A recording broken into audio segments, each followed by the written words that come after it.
part of the Pall Mall 300. Let's get it. Lightning McQueen would lead the first 21 laps of the race, but while he was in the lead, from behind Sonic OMT, Kurt Busch would give him a bump and run on the second lap, which causes Sonic OMT to lose 2 laps. But then he would say this, and then immediately get back onto the lead lap on lap 3.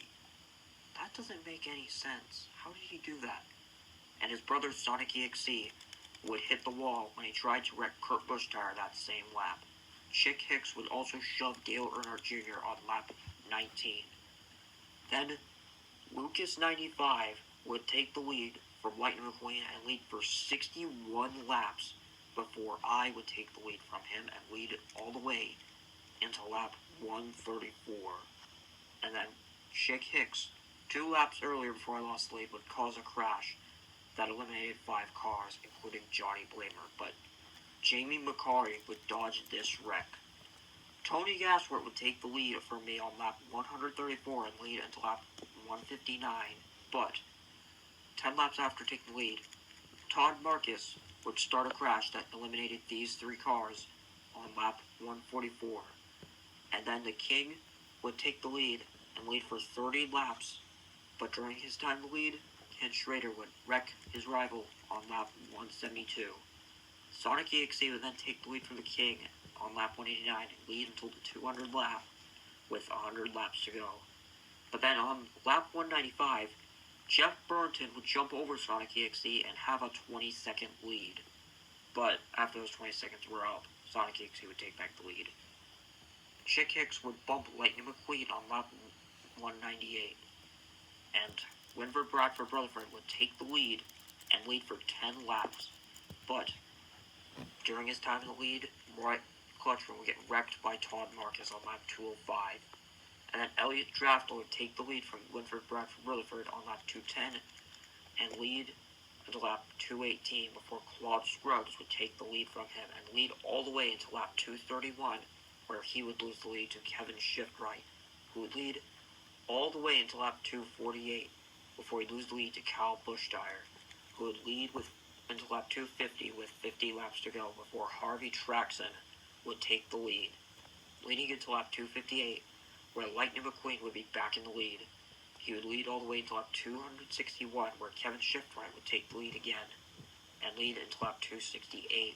But then Lightning McQueen would be back in the lead once again, and lead until lap 280, where Lucas 95, his friend, would take the lead and lead all the way until the end of the race and win the 2005 Pall Mall 300, getting his very first win, putting Lightning McQueen in second.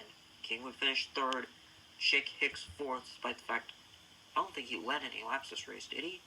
I would round out the top 5. Kevin Shiftwright would come 6th, Sonic EXE 7th, asking this question in the process. Sonic OMT would finish 8th, Harvey Traxon 9th, and Dale Earnhardt Jr. would round out the top 10. Sterling Carlin would be the last car to finish on the lead lap this race, finishing 40th, the same as his number. And here are the results as of the race. I already went over the top 10. Jeff Corvette misses out on top 10. Elliott Draftel will finish 12th. Claude Scruggs and Winford Bradford Rutherford will finish 13th and 14th, respectively.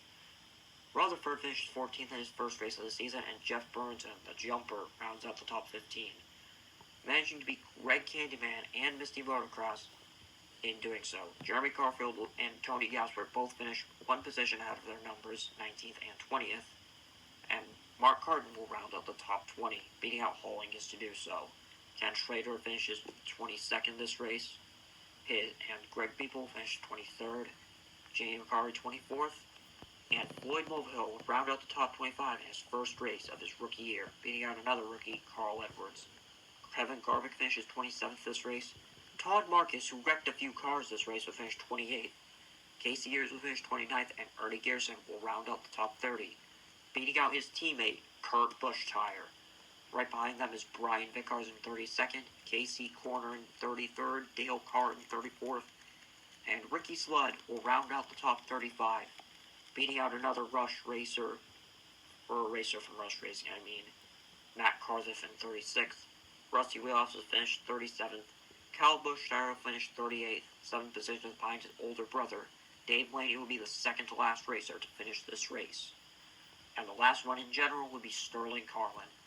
Unfortunately, the 10 cars that finished below him failed to finish the race, which includes Murray Clutchbird, Eugene Carbareski, Ryan Newcar, Billy Oilchanger, and Sage Vanderspin will round out the top 45. Bobby Carboni finished 46th. Johnny Blamer finished in the bottom again, finishing 47th. And then Joe Braychek, Michael Cartrip, and Chuck Armstrong make up the bottom 3. Well, I finally got the Pall Mile 300 videos out. Next race will be the By and Large 500. So stay tuned for the videos I will be covering that race. Hopefully they come out sooner than this one followed up to the Nitrate 400.